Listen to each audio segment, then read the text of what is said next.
it's Drybear. And if you can believe it, Dune Awakening is launching next week into their early start. If you have the Deluxe, the Ultimate Edition, you will be granted early access 5 days for the early start next week on June 5th. The full game is launching on June 10th. So to celebrate this event and this success for them, they did a stream today going over some of the mid and late game things that you didn't get to see in the beta or in their open beta weekend. They're like large scale beta weekend. They went over some of the mid and late games, some of the higher tiers, Deep Desert. They did a Q&A answering questions and showed off some cool stuff, some vehicle gameplay, doing some of the Deep Desert extractions and things like that. So I wanted to recap the Q&A and the broadcast today so that you can see what went on. Now, first thing I want to cover at the front of the video, some of the administrative things that might be pertinent to you as you're wondering about the game launch, and then we'll get into some of the gameplay elements. So the first thing to note is they currently have 3 editions available in the game.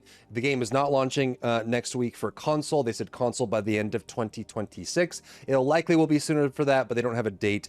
So this is going to be a PC only launch, and it is on Steam as well. So there's the standard edition, the deluxe edition, and the ultimate edition. Currently the standard is USD $50, USD 70 for deluxe, and then 90 for the ultimate edition. And this is the difference that you get between them. In order to gain access to the early start next week, you need to have either the deluxe edition or the ultimate edition. Deluxe also comes with a special armor set, the season pass for upcoming DLCs, one of which will launch when the game launches on June 10th. So the season pass will give you content value immediately when the game launches. And then for the ultimate edition, the biggest thing to look at here is going to be the palace building set. The Caladan Palace building set has a whole bunch of external pieces, building pieces, decorative pieces, bookshelves and desk lamps and things like that. So that's probably what people care about most. The swatches are just color patterns that you can put on your vehicles, either the Sandbike or the Blue Dasher Ornithopter. However, there was a major flaw with this system when it first launched and even up until now,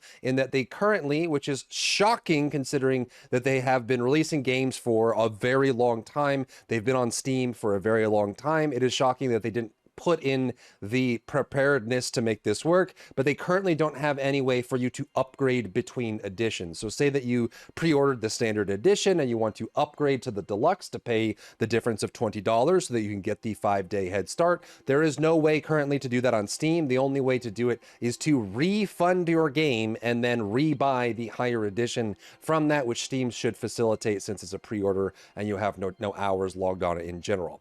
They did comment on this in the Q&A though, so that the game edition upgrades will be available with the full launch, so June 10th, which means that if you wanted to upgrade from standard to one of the other editions so you can get the 5-day head start, you will have to refund and rebuy the game. But on June 10th, if you wanted to upgrade to get the goodies like the season pass or the Caladan Palace building set, you will have upgrade versions that will subtract the difference between the versions going on. So I just want to make sure I covered that so everyone is aware. The next thing that's worth mentioning, if you're watching this video for Dune news and for the launch next week and the full launch the week after, they did mention some things that we they didn't really solidify on. They were waiting for a launch for them to actually say, yes, this is how it works, related to the server system and the loading and the overland map and things like that. So the way these are going to work is that you will choose a world for your character. There will be a world list shown as we saw in the betas.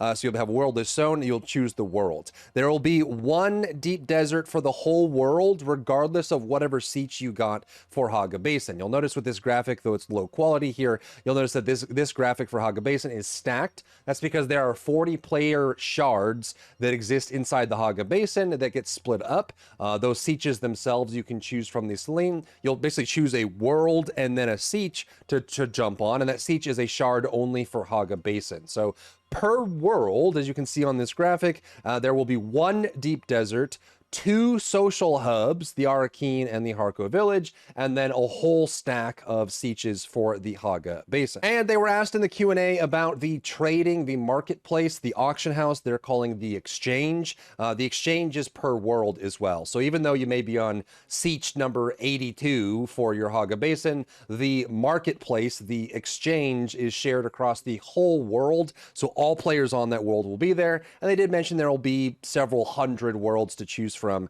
when the game launches. And they also mentioned that the worlds themselves, there will be early start worlds and they will spin up new worlds for the full launch on June 10th. So you can actually, like, if you don't want to just get, you know, on a server where people have been playing for 5 days, you can start on new ones that will spin up on June 10th as a fresh world as well. Now let's dive into the major content of this dev stream that they did. It was about 2 hours and they kind of walked through the gameplay elements. The first thing that's worth addressing here gameplay wise is kind of the feedback and criticisms that they received for their large scale beta weekend. There were a lot of people saying there were tons of bugs and issues, and one of the things that showed up a lot when they did their streamer like commissioned battle where a whole bunch of big streamers fought was just a lot of the melee combat, stamina consumption, and stun locking of other players. We saw this a bunch during the beta weekend as well. And so the changes they listed that are going into the live version of the game is, first, they are splitting up heavy attacks and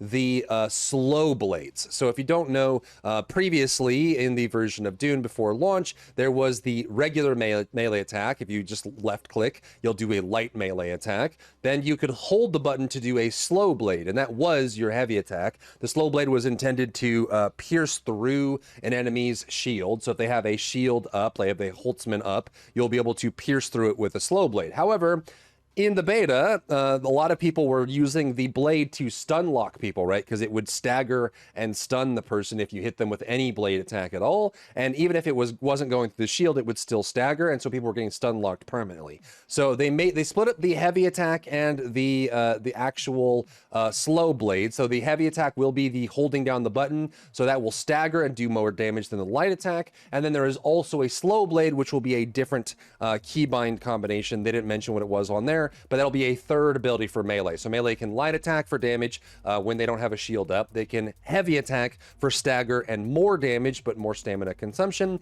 then there will be a slow blade that is only for piercing through a Holtzman shield to make sure that you can get through that defense. And those will all be separated out. They also made it so that all melee attacks now have an associated stamina cost. Previously, in the early version of Dune for beta, you could spam light attack infinitely. It didn't cost you any stamina. You can just spam. They now said that all melee attacks will have a stamina cost associated with it. So even if you were able to stun lock someone, it would only be for a short time where you would eventually run out of stamina and would be unable to attack at all. So you wouldn't be able, or you wouldn't be able, you would be punishable as well because you'd be out of stamina on top of that. And they also added in a brand new mechanic that they called Second Wind. So if for whatever reason you somehow get stun locked, even with all these changes, if you get stun locked for a few seconds, a new buff will appear on your character called Second Wind, which will cause you to slowly start regenerating stamina regardless of your state. So if you somehow get stun locked again and you're just stuck in that state, the problem during the beta was that if you're stun locked and staggered and you keep getting staggered, you wouldn't be regenerating stamina, so you could never actually dash to get out of that stun lock. It was permanent and infinite. Now if you get into a state where you get stun locked and you have no stamina, it will trigger a special buff that will start forcibly recovering your stamina so that you can actually dash out of that to get out of it. And on top of the fact that whoever's stun locking you now has stamina cost as well. And they seem pretty confident that they've solved the stun locking issue, at least how it presented itself in the beta. Next, it's worth mentioning that there will be Twitch drops going on for the Dune Awakening launch that includes an extension of the Chome building set. This is like the first set that you get. There's actually several versions of the Chome. Like you get like the shelter version, then you get the upgraded version and stuff like that. But you can see how those like little rounded segments that exist, that will be coming as a Twitch drop with the launch of the game. So if you like that kind of rounded lit up look to it, this will be an added tile set, a building set that will be granting for free as long as you watch a certain amount of time for a Dune streamer going on when the Twitch drops launch. Now I would assume that these Twitch drops will be the day of the launch on June 10th, not the early access. They did say that they were doing the Twitch drops. You can see them shown here in this preview footage, but I don't think they ever confirmed. If someone knows, drop it down in the comments below and I can add it to the pinned comment. But in general, it seemed like the Twitch drops are coming with the launch, but they didn't clarify whether those drops will be starting on the 5th or starting on the 10th, though it's very likely they will be starting on the 10th in general, and they'll just let the early start be what it is. Next, they showed some footage from the Haga Rift. So in the beta, we did the very lower desert Desert, and then we did across the Vermilion Gap to west and east, which Lower Desert I would consider like tier 1, and then tier 2 is the Vermilion Gap. So like as far as progression goes, we were able to get to tier 2, but there's tier 3, tier 4, tier 5, and tier 6. It keeps going up. So the Hogger Rift would be like, I think the next one, I would consider that loosely the next one up from the Vermilius, and you're able to move into the Rift. The Rift is essentially a giant Grand Canyon ditch, like ravine that gets real dark down at the bottom. So they're showing off the Hogger Rift here, but they're also showing off the vehicles that they have and some of the changes they've been making and some improvements to the vehicle system in general. So what you're watching is a co-op venture where they have someone on a bike in the front scouting and defending. Then they have 2 people in a buggy here, and the buggy has the mining attachment on it. So you're able to drive the buggy, but also the person manning the turret that's not driving right now is able to use the mining attachment to collect ore. This, as they showed off in the stream, is actually a lot cleaner, which is really cool. So when you're mining with the turret, it will go onto the actual vehicle's inventory. So not your inventory like you would with just like your hand cutter or whatever. You can see there is a dedicated vehicle storage. It's not going into your backpack, it's going to the storage. So that's awesome. That's a good improvement. It means that you can store everything that you're collecting, whether it be ore or spice or whatever, through your vehicle. It gets stored on the vehicle itself. And then when you make your way back to your base, they showed off another cool feature, which is like in a lot of simulation games, you have separate inventories for each of your items. And they did show off that you can actually, when your vehicle is inside of the safety of your base, you can select the vehicle storage individually, which means you don't have to take all that ore that you got on your buggy mission, put it in your inventory, walk it over to your storage and drop it off. You can actually, through a drop-down menu, select your vehicle storage while it's inside your base, and then pull those items from the vehicle and put it into storage in your base without ever having it to go into your backpack at all, which is a cool addition. They also confirmed that you will be able to swap between the locations in the vehicle as well. So if you're in the driver's seat, you'll be able to select, like you bring up a menu that allows you to switch to the turret seat. So if you're a solo player and you want to do this as well, you can jump in the driver's seat, drive up to the ore, use a menu to quick swap over to the turret, mine the ore, quick swap back to the pilot seat, and then start driving around again, and then do the same thing if you're doing the same loop as a solo player. Next, some more vehicle confirmations as they build up one of the ornithopters here on this as well. They did confirm on the stream that you will be able to hot swap and hot spawn finished vehicles as well if you have the correct tool in your hand as well, which means that if you wanted to like change the swatch, which is basically a color pattern for a vehicle, you will be able to just look at the vehicle with the tool in hand and hot swap the swatch as well, which you can see shown here. They're going to target at the ornithopter once it's complete, and you can see that you have the variants on the left and the swatches on the right, and you can change this while you're looking at it. The variants themselves will change not only the appearance of the vehicle, but the variants themselves may have different functionalities, a different series of that same vehicle that you'll be able to swap to, and then you can choose the swatch that you're picking through as well. All of this on the fly without having to unload the vehicle, reload it. You can just look at it with the device and it will be able to swap through all the different variants and swatches that you want to use. They also confirmed a hot swap for the Transmog system as well. This one was a big question for launch on whether or not they were going to do this, but they did confirm on their launch stream that you will be able to transmog, which essentially is changing the swatches or the variants on your armor as long as you stay within the same armor type. So if you're heavy armor, you will be able to transmog your heavy armor to any of the other heavy armor variants, even though you'll keep the stats of the one you're wearing, so you can transmog there. But they want to make sure that you still, if you're in heavy armor, you look like you're in heavy armor. If you're in the stealth armor, you look like you're in the stealth armor,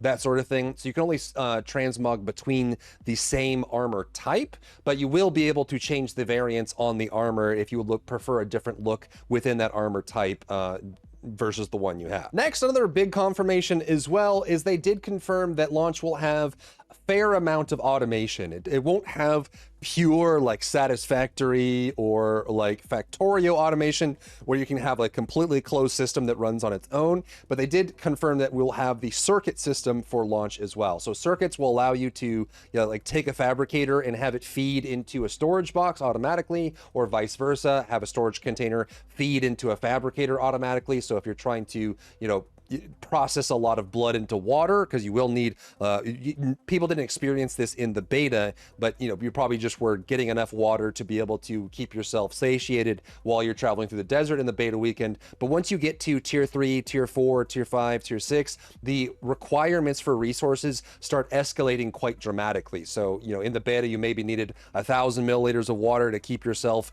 hydrated for like a full session. You now, at the highest level, might need like 200,000 milliliters of water to complete a crafting request. So you need a lot of water, you need a lot of resources, you need a lot of spice when you're at the highest level end game version of Dune Awakening. So they did confirm there is kind of like a basic circuit system that allows you to store items in a storage box and then put that storage box and a fabricator on the same circuit, which means that they will feed into each other, and then you'll be able to play off of that and control where they go automatically. This is great for large guild bases that want to maybe make things easier and reduce the burden of maintaining their resources, and even better for solo players so that you can spend more time exploring and collecting and less time doing upkeep and administration, like clerical stuff for your base to keep it functioning. So having that as an option is really cool. Let's also talk about the world map. This is something that was under NDA, but now that they've shown it on stream, people can talk about it. So this is going to be your traversal between zones, and also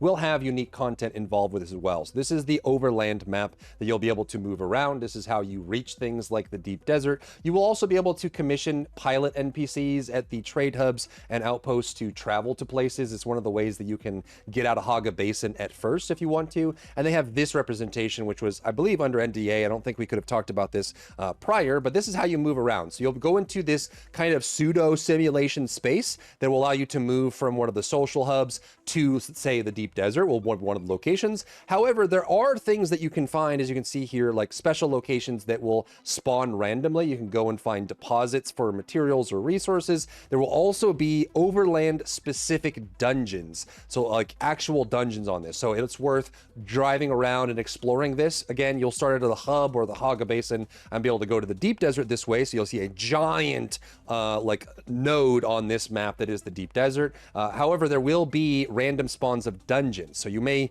while you're exploring the overland map, you'll run into deposits, but you also find a brand new dungeon that just spawned. And these are, I think, the only instance dungeon in the entire game, which means that when you find an overland map dungeon, you can explore it with your party, but if you go in alone, it's likely going to be just you in that, maybe one other person if the server meshing ends up bringing one more, but it's not like an open world dungeon. These are going to be random spawns. They also mentioned that these dungeons on the overland map will be event-based as well. So periodically through Landsraad or through the resets, or maybe if they're doing special events, there will be unique instance nodes that appear on the overland map for a limited time. So as you explore these, going from the major areas like deep desert, from the like major hubs, the faction hubs, you might find nodes that are only there for a short time, or they pop up when they have special resources, or you just get to pillage a random dungeon that gets instanced to your character as you're moving between the different areas. They also showed off a little bit of the hub and some of the NPCs. I'm not going to show too much of this because it probably will be spoilers.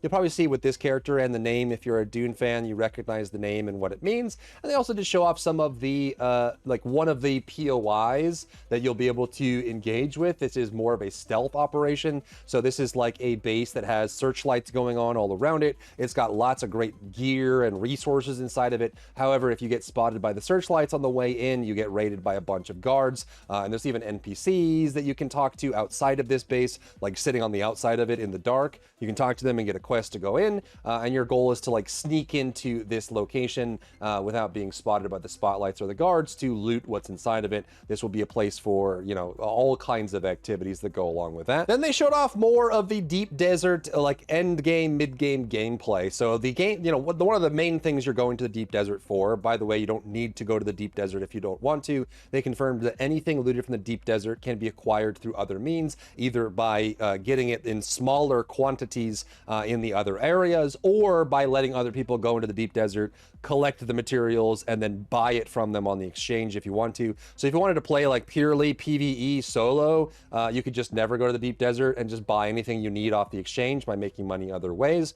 So that's good. That's a good option for people that want to play PvE without going there. However, they did show the deep desert itself and some of the extractions. So they showed one of the big spice plumes that pops up. So huge plume plume pops up in the deep desert with tons of spice on it, and then you'll want to get up in a group and head over there to extract. So they showed a little bit of this gameplay. They grouped up with a bunch of the devs on the dev server and flew out the ornithopters to the spice plume in the deep desert. Obviously, this is a dev client, so there's not going to be like a whole bunch of people fighting over this, but they showed the gameplay itself, and they showed kind of what you're going to be doing while you're landing out there. So in this case, they brought like 3 or 4 ornithopters that were solo piloted, and then they also brought a transport ornithopter which can lift vehicles. So they use the transport ornithopter to lift up a spice trawler, which is a ground vehicle that sucks up spice from the ground. And so you would go to the spice plume, get prepared, get all your vehicles, get all your details, head out there to extract. Then once you're ready, you get the transport ornithopter pilot to pick up the trawler with someone in the trawler. So you can grab that. That seems to be pretty functional on grabbing and picking it up. Then you would drive it over to the spice plume, and the trawler would start driving around to collect all of the spice that came from that as well. Obviously, the spice plume is going to create a lot of interest from players in PvP, but also from worms, and they showed that you'll have to grab the thumpers, put them away, like next to, but not right on top of the spice plume, so you can draw the worms away, so that you're kind of doing that. Here you see the transport ornithopter flying in and dropping the trawler into the spice plume. The trawler will then just start, vacuuming Roomba, going up, grabbing all the spice. You can see there is a serious amount of spice here. Like, this is not the small impaction zones that you get in Haga Basin, or the small amount of spice you can find on missions or in dungeons. This is a ridiculous, super orders of magnitude more spice. So this is going to be probably the most amount of spice you can farm in a single session, but it comes with a lot of risks, right? So you can see here they put the thumper on the ground that draws the worms that are in the area to the thumper instead of the trawler. You need to make sure you're keeping track of the trawler. And they also showed that you probably will want to have the transport ornithopter flying over the trawler, so that in case a worm comes by, you can lift the trawler up, let the worm finish, and drop the trawler back down. So you will have to be dealing with the worms the entire time. And you also need all the other ornithopter players to be watching out for other guilds or other groups that might be coming in trying to grab that. So you see all the little baby worms that are coming here attacking. I say baby because there is a bigger worm than this in the deep desert, but these are the big worms that were killing everyone in the beta. However, the spice plumes are time limited, which means that you only have a certain amount of time before they close up. And then once it's all done, the granddaddy of worms, which they call the Ringmouth worm, will spawn to consume everything that's still in the spice plume when the timer is up. So this is the big daddy worm. You can see the little baby worm, like there are no more worms on the side. There's a massive worm that will consume the spice plumes, and this just makes sure that anyone that's still on the area that's still trying to track that spice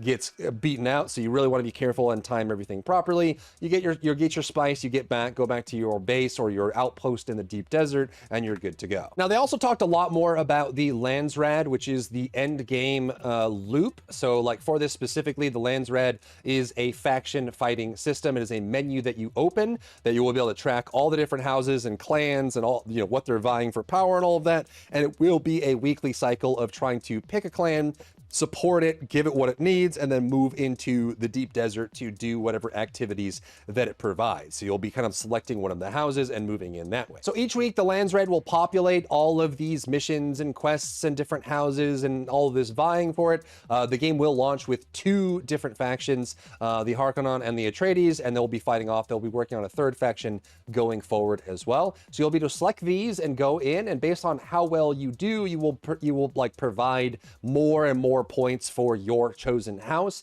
and when the Landsraad is over for that week, you will get benefits for that. They also showed off and talked about some of the benefits for winning the Landsraad if you were able to win it for your faction. All the members of the faction will have a period where they can vote on what they want, some kind of bonus. So these are the 3 bonuses that they showed off here. Experience gain is increased by 50% for the next session. So if you win and choose this as a bonus, everyone can level faster if they're part of the winning faction. Melee weapon damage is increased by 33%.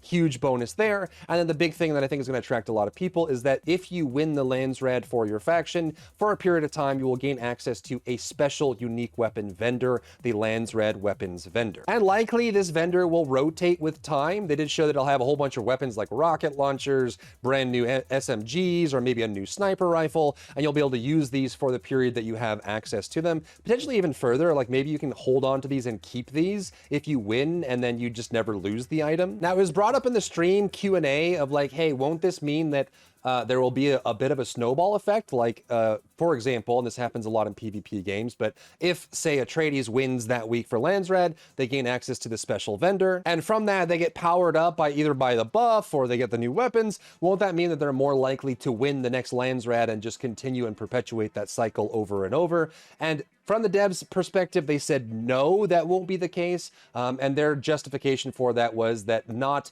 all of the missions that you need to do for Landsraad are combat focused. Like, there are combat or assassination type missions, but there's also going to be, you know, missions that come from the Landsraad that are focused on gathering materials, delivering materials, controlling areas, and things like that. So they're convinced that this kind of bonus for winning the Landsraad won't prevent or won't actually prevent some people from winning the next time just because they have a bit of a disadvantage. And they detail a little bit of the like control point part of this, which makes a lot more sense in context for people that are wondering. So some of these missions are like, hey, can you go control this point and defend it? And this is like a lot of people wondering like, hey, if the deep desert wipes every week, why would you bother building there in the first place if you know it's going to get wiped out every week? And the answer is like some of these resource points and control points as well. So you notice that you can go down on the control point and claim it for your house as the mission required, and then you can build around it. You can build it to build defenses for it. You can build like little crafting outposts to,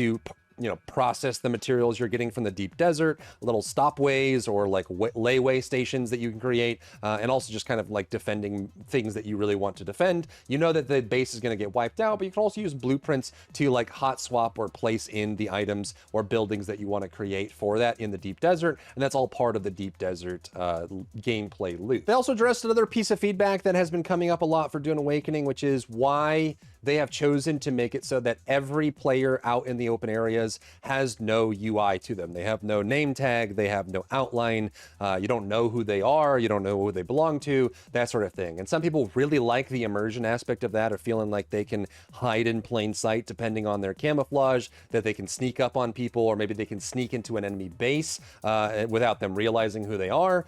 They defended their decision to do this, mainly also just to help with zerging as well. They mentioned that if you can't tell who you're shooting at, and that friendly fire is on. They confirmed that in the major areas, friendly fire will be on. You can turn on a guildmate and incapacitate them with a gun if you want. You can slash them in the butt and you know, go full Jack Ripper on them. There's nothing stopping you from doing that. And so they're convinced that with this heavily immersion, no UI element, and the fact that friendly fire is on, it helps with zerging because it means that you're not going to be shooting, you know, you're not going to just only shoot the red outlined character with the red name and everyone zergs. The zergs are less likely because you might accidentally kill a guildmate unless you're positive that that person isn't part of your guild. They also mentioned that you could do what a lot of people in like H1Z1 and stuff used to do, where they would all wear the same cosmetic, like get the same swatch and the same armor and look the same. But what happened in H1Z1 for this specific thing is that people would then see that a group was wearing that,